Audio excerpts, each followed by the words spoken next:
సాయంత్రం 4ంటికి వెళ్ళి నైట్ 8 వరకు స్టేషన్ కాడే ఉన్నాను.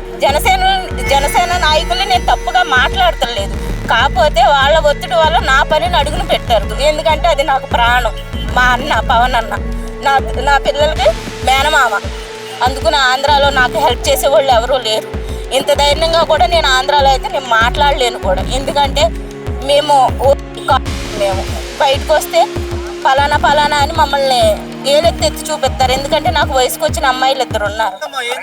ఏమైందమ్మా అసలు మీకు అంటే ప్రాబ్లం ఏంటి అసలు? నాది ప్రాబ్లం ఏంటంటే మాది ప్రాపర్ ఆంధ్ర, మాది పోలవరం నియోజకవర్గం. మా ఎమ్మెల్యే గారు చిర్రి బాలరాజు గారు.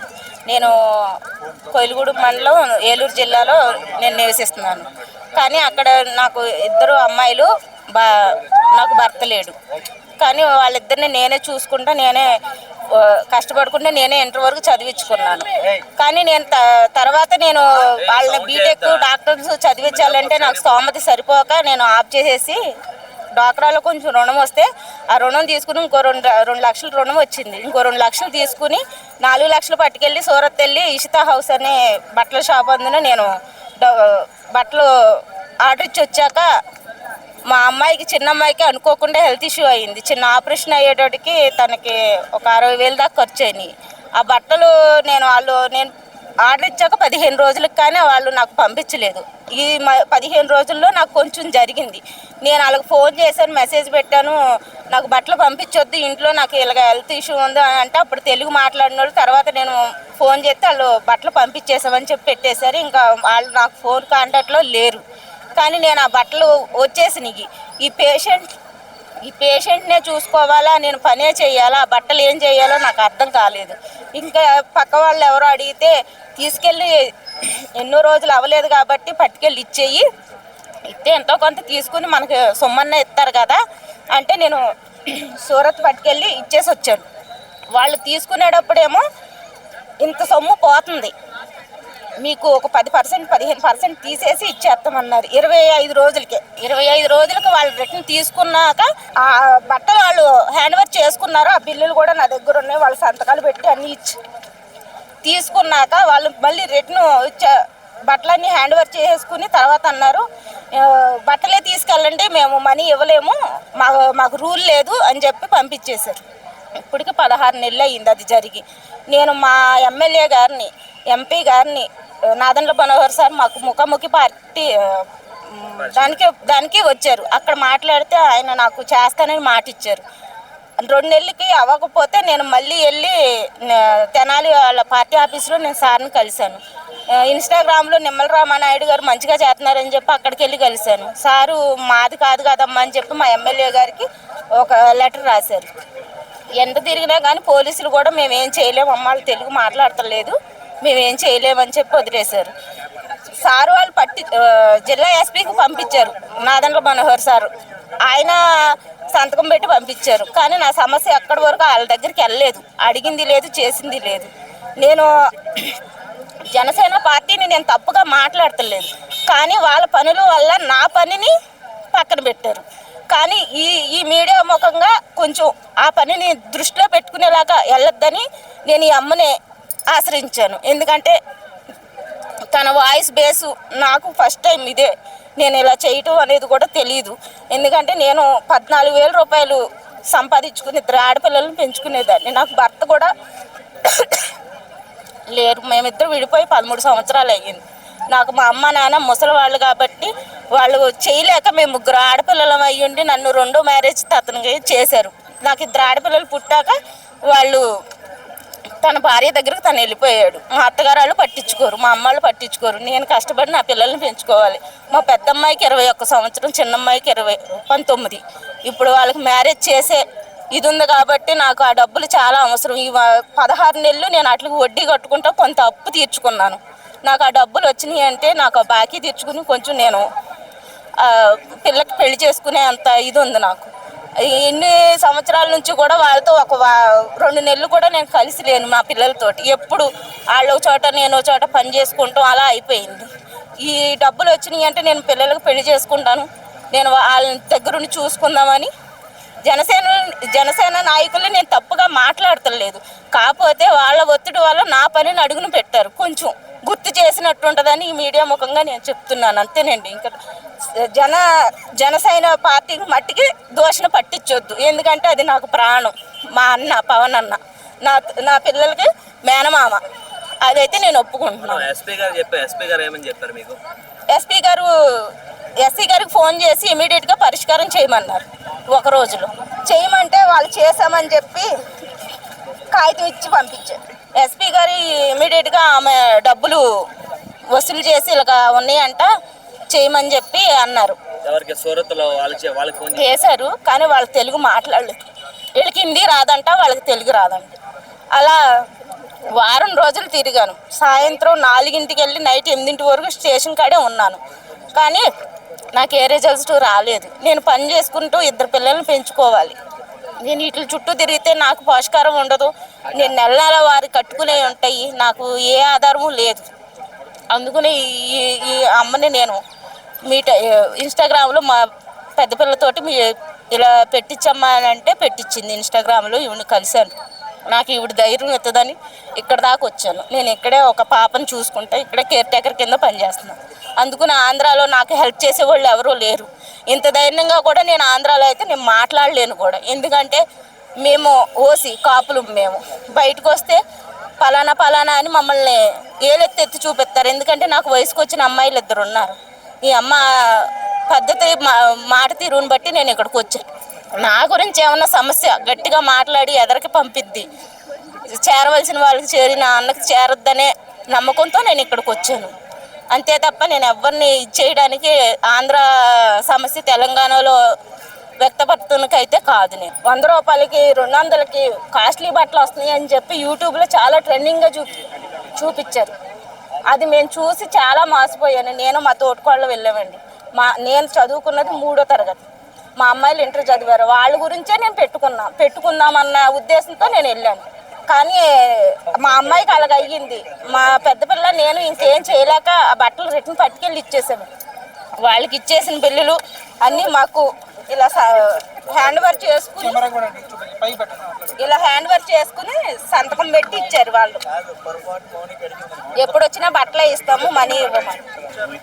అక్కడ ఒక ఫోన్ నెంబర్ ట్రోల్ అవుతుంది తెలుగు వాళ్ళదని. అక్కడ తెలుగు బాగానే మాట్లాడారు, మమ్మల్ని బాగానే రిసీవ్ చేసుకున్నారు. ఆటో వాళ్ళే బుక్ చేశారు, తీసుకెళ్లారు. వేరే వాళ్ళు కాంటాక్ట్ అవ్వకోకుండా లోపలికి తీసుకెళ్ళి ఇచ్చి మంచినీళ్ళు ఇచ్చి అన్ని మంచిగా చేసి ఇంకా పట్టుకొని ఇంకా వాళ్ళ దగ్గర బేరం కొనేదాకా కూడా మమ్మల్ని వదలలే. వేరే వాళ్ళతో మాట్లాడలేము. అది అలా అయ్యింది. మేము వెనక్కి రిటర్న్ వచ్చేద్దాం అనుకున్నాం అక్కడ పరిస్థితి చూసి. కానీ అక్కడ వాళ్ళు అలాగా ఫోర్స్ చేసినట్టు అయ్యింది. ఎవరితోనూ మాట్లాడనివ్వలేదు వాళ్ళు మమ్మల్ని. అసలు ఎక్కడ పక్కకు తిరిగితే మాకేం తెలియదు. అక్కడ వాళ్ళు ఇమ్మన్నారు. అక్కడ పోలీస్ స్టేషన్ ఏంటో వాళ్ళు తెలుగు మాట్లాడతారో లేదో తెలియదు కదా. ఇంకా మేము వచ్చేసాము. సరేలే ఎవరినన్నా బట్టల షాప్ వాళ్ళన్నా పట్టుకెళ్దామని. అసలు ఎవ్వరూ ఒప్పుకుంది. ఈ 16 నెలల నుంచి అసలు ఎవ్వరూ కూడా ఆ షాప్లో బట్టల కంటే ఒప్పుకోలేదు. ఎవరినైనా నేనే మోసపోయినట్టు అయ్యాను. మళ్ళీ వాళ్ళని కూడా ఎందుకులే అని ఇంకా నేను ఈ ప్రభుత్వం నాకు న్యాయం చేద్దన్న నమ్మకంతో నేను వదిలేసి వచ్చాను. మరి ఎట్టటి మోసాలు చాలా ఉన్నాయి. ఇక పెద్ద పెద్ద మోసాలు. ఇప్పుడు బట్టల పేరుతోటి అంత మోసం జరిగింది. ఒక ఆడమనిషి యూట్యూబ్లో చూసి ఇన్స్టాగ్రామ్లో చూసి మోసపోవద్దు ఎవరైనా సరే. అయితే ఈడ ఏం జరిగిందంటే ఈ ఈరలక్ష్మి గారేనా మన పేరు, ఈమె ఏం చేసిందంటే 3 ఆడపిల్లలు అంట వాళ్ళ తల్లిదండ్రులకి. పేదవాళ్ళు ఎవరైనా ఊళ్ళలో కొంతమంది పేదవాళ్ళు ఏం చేస్తామంటే ఇచ్చుకోలేక, కట్నాలు ఇచ్చుకోలేక 2వ సంబంధం నమ్మి ఇస్తారు. అట్నే జరిగింది ఏమి జీవితం. అటు జరిగి నాకు ఏం చేసింది, 2 పిల్లలు పుట్టిన తర్వాత వాడు మొగుడు సన్నాచోడు మళ్ళీ మదక పిల్లం కాడికి వెళ్ళిపోతే ఆమె కాళ్ళ మీద ఆమె నిలబడి ఆమె 2 బిడ్డలను బతికించుకుంటుంది. ఏ పనో ఒక పని చేసుకొని 2 బిడ్డల్ని 20 ఏళ్ళు వచ్చినాయి అమ్మ. 20 ఏళ్ళు వచ్చిందా సాక్కుంది, కష్టపడి సాక్కున్నాక తల్లుల పిల్లలు ఒక కాడ ఉండాలనుకున్నారు. అనుకొని ఏదో ఒక వ్యాపారం చేసుకుందాం అనుకుంది. అనుకుని ఆడమనుషులు చేసుకునేది ఏది బయటకు వెళ్ళి ఏరే చేయాలంటే ధైర్యంగా చేయలేరు కదా ఒంటరికి వెళ్ళి. ఇప్పుడు భర్త సపోర్ట్ కానీ, కొడుకు సపోర్ట్ కానీ, ఎవరు తండ్రి సపోర్ట్ కానీ, ఎవరు సపోర్ట్ లేకుండా పోవాలంటే ఈ రోజులో పోలేరు. ఆమె కాళ్ళ మీద ఆమె నిలబడి ఆమె 2 ఆడపిల్లలు పెట్టుకొని బట్టల వ్యాపారం చేసుకుందాం అనుకుంది. ఆ యూట్యూబ్లలో చూసి ఎవరైనా ఇప్పుడు చాలా మంది మోసపోతున్నాం. వాళ్ళ దాకా ఎందుకు మేము కూడా మోసపోతాను. చెప్పేదేమో ఒక రేటు, అడిగి పోయి నాకు ఇచ్చేదేమో ఒక రేటు, నాణ్యతే ఉండదు అసలు బట్టలలో. ఇట్టాడు కంపెనీలు పెద్ద పెద్ద కంపెనీలు ఉంటాయి. మరి ఇట్టాడు మోసాలు